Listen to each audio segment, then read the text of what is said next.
tá? Em nome de Jesus. A gente precisa viver cada um cumprindo o seu papel. A ausência da figura paterna ou da figura materna é a ausência. Eu não me torno mulher, mãe, porque minha esposa faleceu, separamos, alguma coisa aconteceu. Tá? Em nome de Jesus. Cada um cumpra o seu papel. Deus fez tudo certo, da maneira correta. Então não queira ser pai se você é mulher. Não queira ser mãe se você é homem. Amém? Estamos juntos? Só para organizar os pensamentos, que às vezes a gente, com essa afã de, eu sou os dois. Não, não pode ser os dois. Deus fez tudo certo. Fez o homem para ser pai, fez a mulher para ser mãe, e Deus não erra. Amém? Então hoje eu vou falar um pouquinho sobre pais e filhos, embora eu vou pular o primeiro texto ali.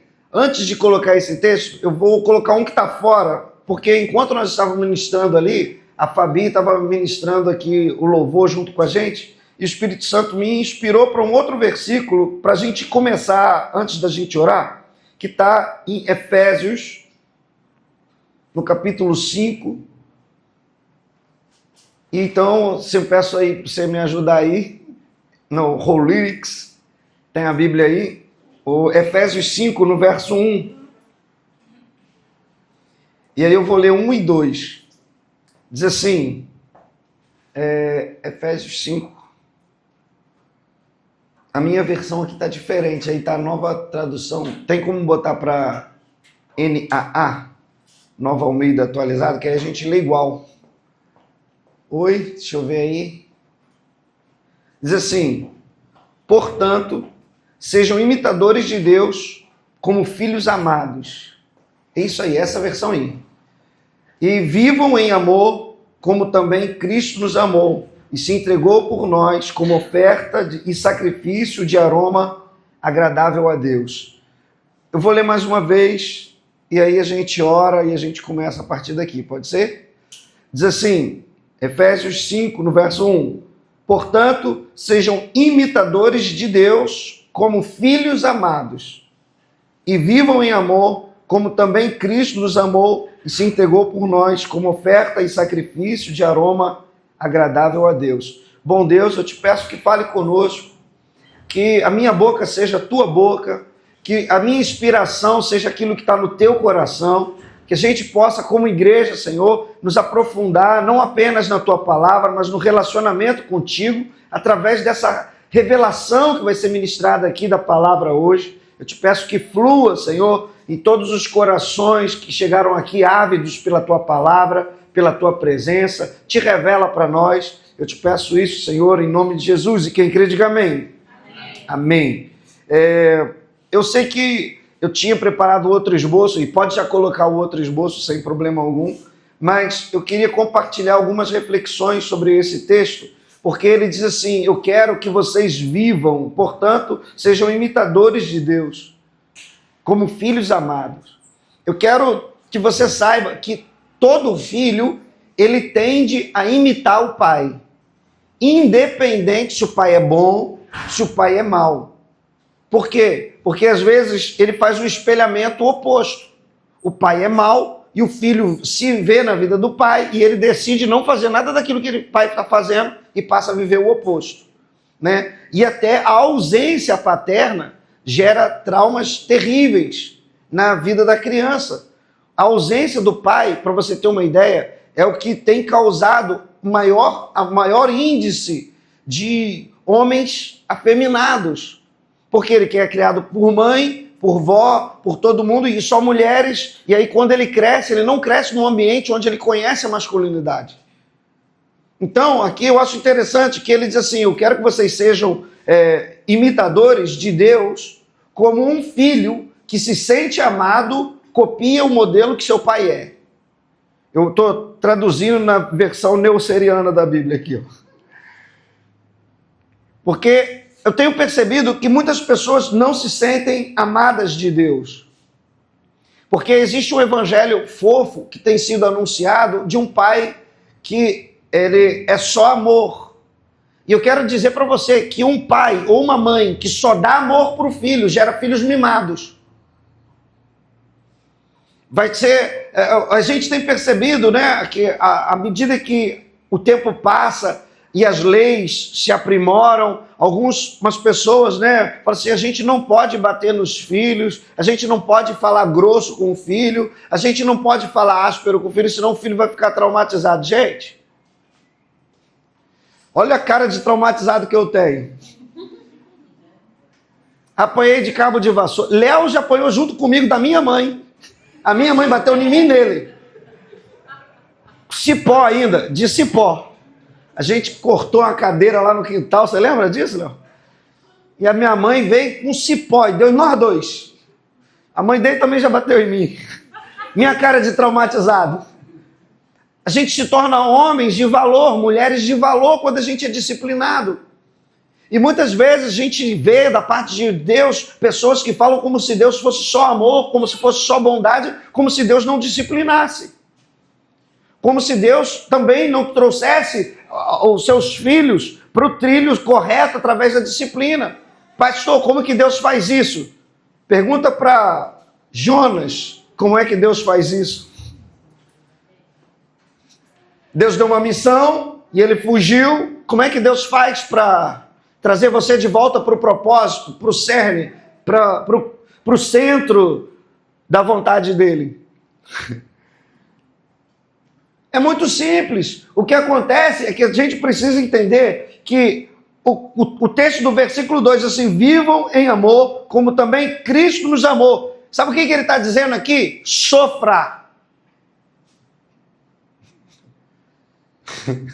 Enquanto algumas igrejas colocam na placa, pare de sofrer.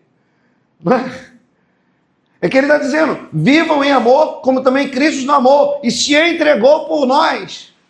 Eu acho interessante que ele diz assim, não apenas se entregou, mas se entregou como oferta de sacrifício.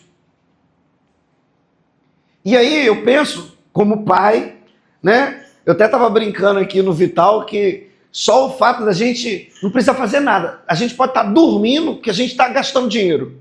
Né? A geladeira está ligada, as coisas estão... A gente está dormindo, você não está fazendo nada, já está gastando dinheiro. Ter uma família hoje não é barato. E aí você pensa que você, para pagar as suas contas, você precisa ralar, você precisa trabalhar, você precisa dar o seu melhor, se esforçar, se esmerar para ganhar dinheiro, não é assim?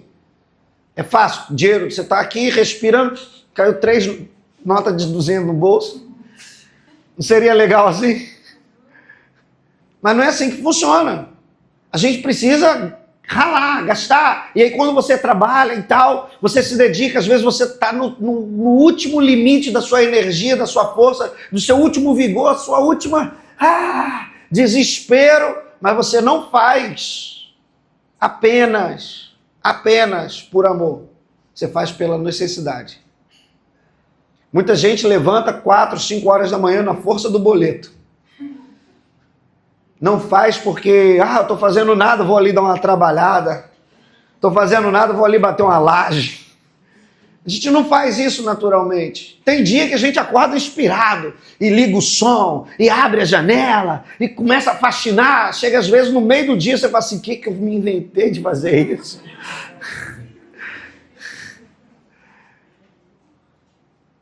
Mas aqui está dizendo que a gente deve viver em amor como sacrifício. E o que é sacrifício? Muitas pessoas não entendem o que é sacrifício. Sacrifício é algo que eu faço voluntariamente porque eu quero. E isso vai me prejudicar de alguma maneira. Mas só que a expressão dessa minha dor causa a alegria ou o prazer ou a satisfação do outro. Isso é sacrifício. Sacrifício é você acordar às 2 da manhã com o bebezinho chorando, querendo leite. E a vontade nossa é colocar ele na privada da descarga. Vai!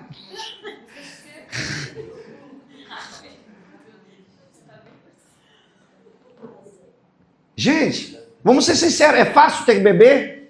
Não é, mas como diz no ditado aí, é um paraíso que a gente padece. É padecer no paraíso. É uma coisa terrível. Educar, né? Ela estava falando que está desfraudando agora. Gente, desfraudar é um negócio terrível. Só que a gente precisa entender que se o filho é amado, ele não vai ficar na infância para sempre, ele vai amadurecer, ele vai crescer, ele vai desenvolver. E é por isso que eu coloquei esse tema de pais e filhos.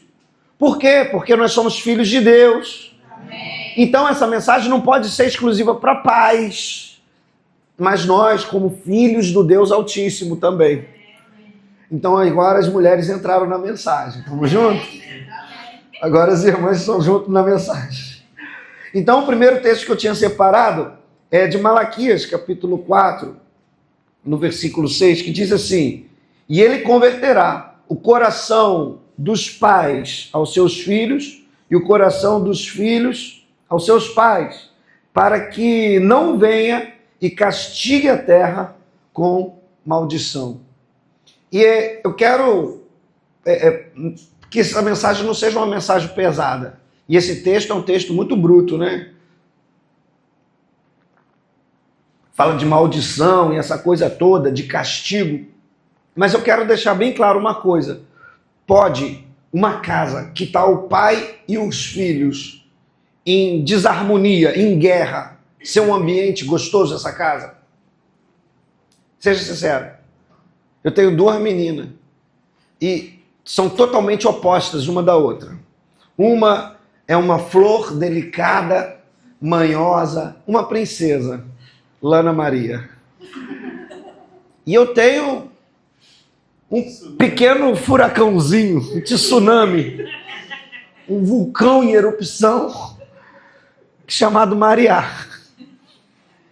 Eu não tenho como lidar com as duas do mesmo jeito. Embora eu seja o mesmo pai e elas são filhas desse mesmo pai, eu não posso lidar com as duas da mesma maneira. E quando a gente pensa nisso, a gente começa, como pai, querer nivelar o trato. E se eu for muito frouxo, Maria muda na minha cabeça. Mas se eu for muito incisivo, Lana chora. Então como é que a gente precisa de entender que para que não haja castigo e maldição, o coração dos pais e dos filhos precisam estar alinhados? E eu estou falando daqui desse texto não apenas de Deus. Eu estou falando de uma família natural. Como é que pode nós, como pais, vivendo em desarmonia, querer um ambiente saudável, um ambiente de crescimento, onde o seu filho pode olhar para você e te imitar, porque você o ama? Sejam imitadores de Deus como filhos amados, não apenas como filhos, filhos amados. E nessa hora que a gente começa a entender que existem muitas situações de castigo e de maldição dentro da nossa casa, que a gente não precisava estar vivendo se a gente tivesse um mínimo de transparência. Porque às vezes os pais, não querendo gastar energia com a verdade, eles só dizem: faça isso, faça aquilo, age assim, age daquela maneira, e não explicam o porquê para as crianças. E eu quero deixar bem claro que nem sempre Deus vai contar todas as coisas. De qual modo o pai não precisa explicar tudo para as crianças. Mas eu sou daquele tipo de pai que as minhas filhas nunca, absolutamente nunca, entraram no shopping e ficaram fazendo pirraça porque queriam um brinquedo que eu não podia dar. Nunca minhas filhas fizeram isso. Por que, pastor, que suas filhas nunca fizeram isso? Porque quando eu não tenho dinheiro e a gente está para ir no shopping, eu sento com as duas no sofá e falo assim: o pai não tem dinheiro. Eu preciso ir ao shopping para fazer isso, isso e isso. Não tem dinheiro para comprar brinquedo. Se você quiser, eu te levo na loja de brinquedo. Vocês vão entrar, olhar, se for o caso, até mexer num brinquedo, mas a gente vai sair de lá e eu não vou comprar brinquedo para vocês. Combinado? Combinado. Se elas disserem: ah, mas eu vou querer um presentinho, eu falo assim: então eu não vou te levar. Ah, não, mas então eu vou e não vou fazer pirraça, não. Mas tem pai e mãe que leva o filho e lida como se o pai tivesse cheio de dinheiro e passeia. E as crianças olham: na volta eu te dou, não chora não. Sabe o que você está dizendo para o seu filho? Você pode mentir, se for por um bem maior depois. Você pode dizer uma mentira para uma pessoa para você se safar de uma situação complicada. É isso que você ensina para o seu filho. E há maldição e castigo por causa de quê? Por causa da mentira, porque o pai da mentira está se instalando nos lares. Então é preciso que a gente comece a entender o que é conversão, né? Porque ele diz assim, ele converterá. Então o que seria converter? É transformar-se, né? É transformar algo, é mudar algo, alguém, ou o estado, né? Eu tenho uma água e agora eu boto ela sobre refrigeração, essa água muda de estado, ela se converte em gelo. Aquela água eu tiro agora do congelador e depois eu esquento ela no meu fogão até ela borbulhar, entrar em ebulição e aquela água se transforma, não apenas de gelo para água, mas agora se torna vapor, é uma transformação. Converter é tornar algo ou alguém com uma função totalmente diferente daquela que tinha antes. E aí, talvez você esteja perguntando assim, pastor, do que você está querendo falar? Eu estou querendo dizer que o fogo tem essa capacidade de converter as coisas. E é por isso que eu busco da parte de Deus que o Espírito Santo arde em nossos corações. Que ele flua de maneira muito abundante na vida de cada um de nós. Que o Espírito Santo possa arder com o seu fogo em nossos corações e eu ser convertido, não apenas nas minhas palavras, mas também nas minhas atitudes. Porque é muito bom e é muito legal a gente falar, não é? Você já viu promessas? E eu não estou falando de política, eu estou falando de pessoas que mentem. Mas me disseram que eu ia comer picanha. Não estou falando de política, eu estou falando de mentira. Alguém já enganou você? Alguém já mentiu para você? Eu lembro que a primeira vez que eu fiquei apaixonado por uma jovenzinha na escola, eu fiquei apaixonado por uma menininha na escola, né? A minha primeira namoradinha. E a gente jurou amor eterno. Quando eu ficar velho e tal, eu quero ter filhos com você. Quando a gente... Alguém já prometeu isso para você? Não, né? Graças a Deus. Só para mim que fizeram essas promessas. Só que à medida que o tempo passa, a gente percebe o que é de verdade e o que não é. O que é palha, porque o fogo queima. O tempo é um fogo impiedoso que queima tudo aquilo que era de uma maneira e transforma ela de outra maneira. E quando eu falo do tempo ser impiedoso é porque ele não tem a possibilidade de voltar atrás. Ou a gente só tem o presente. Você só tem esse dia, né? Eu falei presente, mas não no sentido de presente objeto, mas no sentido de dádiva. Sabe? Não presente de tempo, é uma dádiva, o dia de hoje. Você tem noção de que você só tem hoje? Você não tem ontem mais. Você não tem acesso, não tem como tocar ontem. Ainda que você sonhe, planeje, você também não tem um futuro. Eu não sei nem se eu vou terminar essa mensagem. Pode ser que Jesus volte, o microfone caia no chão e todo mundo fique me vendo subir. Não, estão ligados, estão ligados. Estão ligados. Você está entendendo? A gente só tem hoje. Então por que não desfrutar do melhor que eu tenho para viver hoje?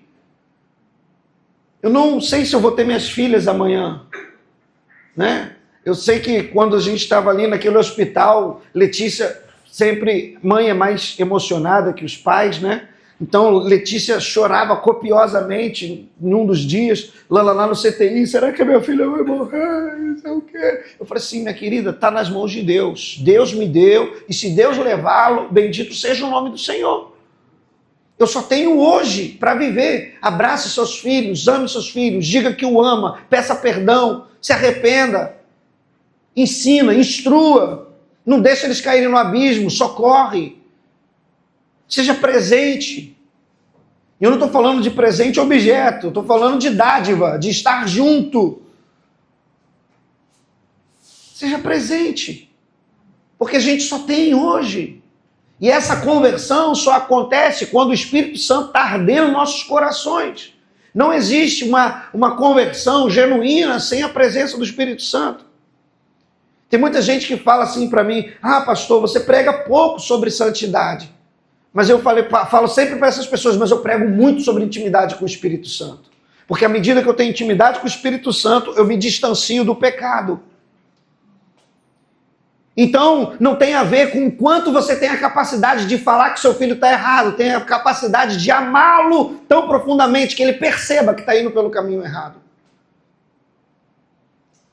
Porque não tem a ver com quantas vezes eu tenho a capacidade de dar umas chineladas nas minhas filhas, mas quantas vezes elas têm a capacidade de entender que eu as amo tão profundamente que eu não quero que elas vá pelo caminho mau.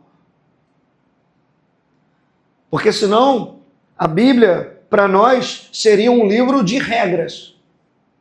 Não faça, não mate, não roube, não isso e não aquilo. Seria um livro de regras. Mas essa lei de Moisés é para mostrar para mim e para você que nós não temos a capacidade de cumprir aquilo que Deus nos pediu. Porque ele chega no final dos 10 mandamentos assim, olha, eu não quero que você cobice nem a mulher do seu próximo, nem os objetos que o seu próximo tem, nem a casa dele, nem os cavalos dele, nem os boi dele. E o que a gente faz quando está no Instagram? Roletando lá, caraca, tá todo mundo viajando, tá todo mundo comprando casa nova, tá todo mundo colocando cabelo de lace, tá todo mundo fazendo unha lá na Duda.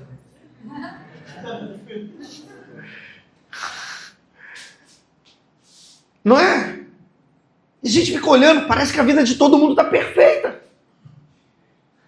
E quantas vezes a gente não cobiça essas coisas? Eu gostaria de, como se eu devesse estar lá, essa pessoa não devia estar lá. Eu mereço, eu ralo tanto, eu me esforço, eu não sei o quê. Cara, uma porta. E a gente percebe claramente que a gente não tem a capacidade de cumprir toda a lei de Moisés. Por quê? Porque nós não vivemos pela lei, nós vivemos pela graça. É um favor imerecido. E a conversão é, quanto mais eu me aproximo daquele que eu não sou digno de estar na sua presença, eu me distancio de tudo aquilo que ele odeia. Eu não preciso que Letícia fique fiscalizando o meu celular para ver com quem eu estou conversando. Eu não preciso que ela fique olhando para minha cara quando eu estou dirigindo para ver se eu vou virar a cara para alguém que está na rua. Porque à medida que ela se aproxima de mim, ela conhece o meu caráter, sabe quem eu sou. E ela não precisa se preocupar com coisas que não estão sendo necessárias. Converter o nosso coração ao coração de Deus é colocar diante de Deus que eu não sou bom o suficiente, mas eu darei sempre o meu melhor para me tornar como um filho amado, que copia Deus como um filho amado. Então, eu quero dizer para você que a natureza não perdoa as distrações. Pode passar mais 2. Passa esse, mais um. Isso, mais um. Pode passar mais um. Isso aí. A natureza não perdoa as distrações, né? Uma gazela não deixará de ser devorada porque se distraiu no terreno dos leões. Boa essa frase, não é? A gazela está aqui distraída, comendo. A natureza, ela não perdoa. Por que será que nós, como pais, queremos facilitar a vida dos nossos filhos se a gente está criando ele para o mundo?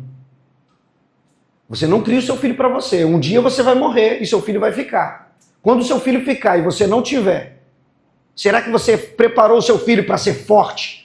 Para ele não se distrair? Para ele não passar no campo dos leões? Ou você está preparando o seu filho para ser um abobado? Porque se você preparar o seu filho para ser um abobado, a vida vai bater, e vai bater duro. Mas só que se ele for forte, ele vai revidar. Me disseram, ontem eu estava atendendo um gabinete, e eu estava falando isso para a pessoa. Irmão, não tem a ver com quantas palavras negativas você recebeu.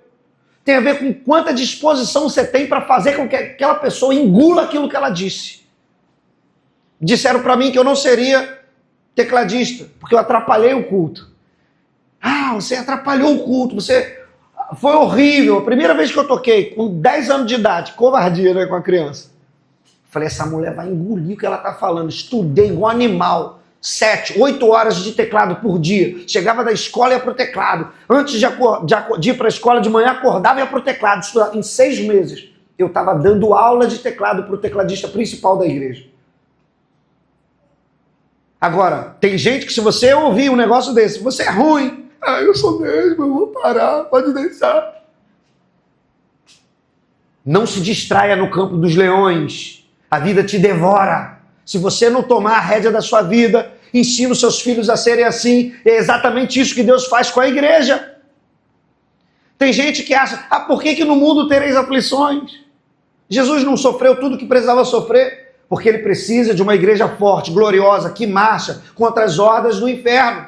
Uma igreja que não recua quando o inferno se levanta. Uma igreja gloriosa que marcha vitoriosa na direção da porta do inferno. E as portas do inferno não prevalecerão contra essa igreja poderosa. Só que tem que ter guerreiros que não fogem da luta.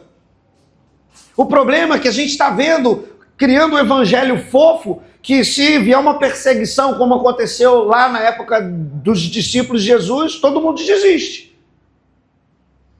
Eu não sei você, mas se alguém pegasse você e a sua família inteira, colocasse no coliseu, soltasse vários ursos e leões para devorar você e a sua família, você continuaria glorificando a Deus até a morte? Ou você negaria a Cristo para poder sobreviver? É só uma reflexão. Não precisa responder, não. Eu estou querendo dizer que é preciso a gente se levantar e começar a malhar nossos músculos espirituais para se tornar uma igreja forte.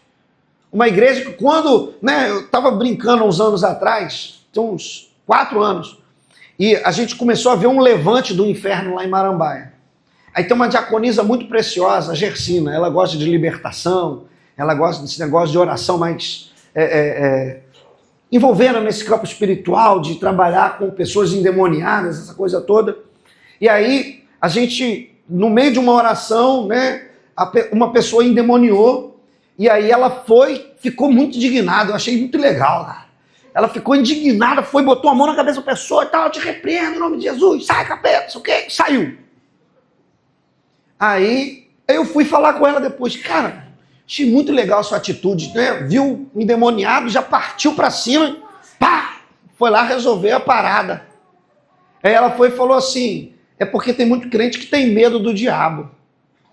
Se alguém demoniar aqui, o que você faria hoje? Não precisa dizer para mim não. Mas eu acredito que um monte de gente saía correndo, saindo de perto. Tem gente que vê um despacho, atravessa a rua para o outro lado da rua, pede licença. Opa, licença.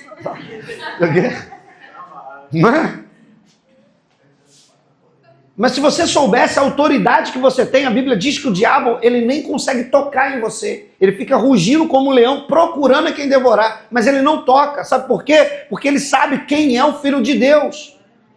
Você está coberto com o sangue do Cordeiro. E aí, a frase que ela falou para mim, que eu achei muito legal, ela falou assim, se um dia o inferno se levantar contra mim, o diabo que encolhe o chifre, porque eu parto para cima dele. Se você soubesse a autoridade do pai que você tem. Eu lembro de muito tempo atrás, o meu irmão arrumou uma briga no colégio. E ele brigou lá com os colegas e tal, e tinha uma galera querendo pegar ele. Você lembra disso? E aí tinha uma galera lá querendo pegar ele no final da aula. Aí foi Léo, eu e Zé Márcio ou Beto, não lembro qual dos dois que foi. Eu sei que foram 3 primos. Fomos lá na escola. Meu irmão foi e saiu assim, ó. Ei, bate em mim aí. Bate. Tô com 3 me garantindo. Com todo amor e carinho. Você sabe em quem você está se garantindo? No seu pai, que é todo poderoso, vencedor invicto. Nem a morte conseguiu submeter a ele a sua autoridade. Ele venceu até a morte. Esse é o nosso Deus, esse é o nosso Pai. E quando eu estou falando para a gente não se distrair, eu estou falando exatamente que o mundo é mau e ele vai procurar brechas nas nossas vidas para minar aquela autoridade que Deus te deu, para que a gente não cumpra o nosso papel.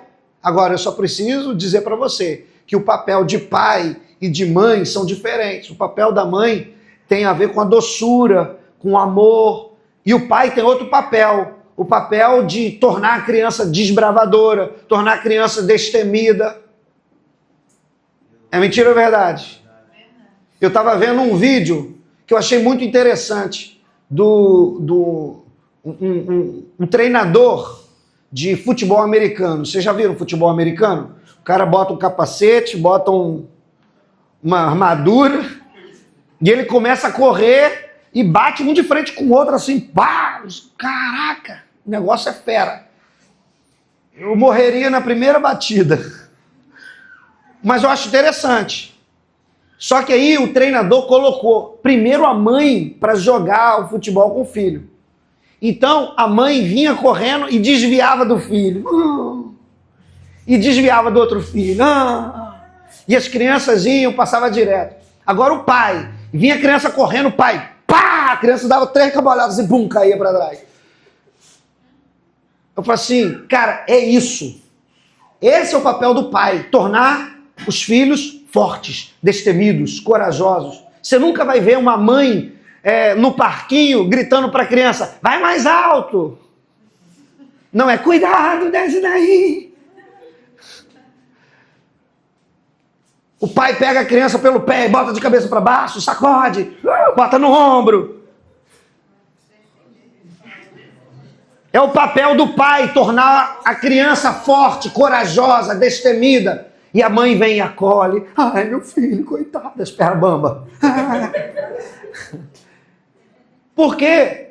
Porque isso tem a ver com a característica. Então eu separei aqui 2 reações de amor no meio da adversidade. A criança caiu. Oh, coitadinho do meu bebê. Ele caiu. A outra frase, levanta, sacode a poeira e tenta de novo. Quem é que fala o quê? Pode botar aí, irmão. A mãe sempre vai falar, ai, coitadinho do meu bebê. Ele caiu. Mas o pai, ele vai falar o quê? Levanta, sacode a poeira, tenta de novo, vai dar certo. Você caiu a primeira vez, você vai tentar de novo, vai conseguir na segunda. Se não conseguir na segunda, a gente continua tentando. Eu ralei a minha cara no muro com chapisco e depois caí dentro de uma vala para aprender a andar de bicicleta. E sabe o que meu pai fez? Levanta, sacode a poeira e tenta de novo. Para a glória de Deus, eu sei andar de bicicleta. Não traumatizei. E eu não sei se você percebeu ali no slide, eu coloquei a mãe simbolizada pela igreja. Nós, como igreja, temos feito isso com os nossos irmãos. O irmão caiu, coitado, tadinho. Mas só que Deus, ele não se distrai no campo dos leões. A natureza de Deus, paterna de Deus, vai fazer com que você levante, sacuda a poeira e tenta de novo, porque Deus não para até que se cumpra a sua vontade. O problema é que muitos de nós não estamos preparados emocionalmente para as disciplinas. Tem muita gente que não está preparada para ouvir palavras que confrontem. As pessoas, elas querem ouvir o que lhes agrade. E a Bíblia diz que nos últimos dias seria assim. As pessoas vão até procurar mestres que falam que dá alegria para os seus ouvidos, porque eles têm coceira nos ouvidos. Então você vai perceber que algumas igrejas, elas têm um volume muito grande de pessoas que não têm vida com Deus. Porque essas pessoas, elas estão ouvindo o que elas querem ouvir, não aquilo que precisa ser dito. Pessoas que estão atrás de bênçãos, atrás de uma porta financeira. Elas estão querendo a cura da doença, elas estão querendo a libertação de um ente querido, mas elas não querem Deus. Querem as mãos de Deus, querem os colos de Deus, querem as bênçãos de Deus, mas não querem Deus. E chega um ponto que as mães, essas mamães, igrejas, coitadinho, elas não têm a possibilidade e a capacidade de dizer, levanta, sacode a poeira e tenta de novo. E nessa hora, é a hora que Deus, o Pai, o Todo-Poderoso, começa a permitir que algumas situações aconteçam na nossa vida para disciplinar a gente. Para que o nosso coração se converta ao coração dele novamente. Coração dos filhos aos pais e dos pais aos filhos. Não foi isso o primeiro texto que a gente leu? O segundo, na verdade, que a gente leu? Deus quer uma igreja que tenha um coração convertido ao dele. Mas só que para isso, a gente precisa entender que se você falhar, você não pode abraçar a pedra que você tropeçou. Eu tropecei na pedra, caí, eu abraço a pedra. Meu irmão, levanta, sacode a poeira e continua andando. Se você hoje chegou aqui, né, Dia dos Pais, e eu peço perdão pela frustração de uma palavra tão dura que nem essa, mas na verdade a gente precisa estar atento e saber que nós não podemos fraquejar. Porque o que está em jogo não é mais um dia, mais uma semana, mais um mês. É a eternidade. Tem muitas pessoas que vivem como se fossem morar aqui na terra para sempre. Meu irmão, com todo o meu amor e carinho, existe um céu. E eu pretendo ir para lá. Luto todos os dias, bravamente, para que tenha uma vida reta, íntegra diante de Deus, para que possa me encontrar com o meu amado. Agora, só que tem gente que parece que está vivendo como se não existisse céu. Como se não existisse inferno. Se você entender que existe um inferno para a gente sair de lá e um céu para a gente conquistar, você não vai viver do jeito que você vivia. A gente não vive mais naturalmente.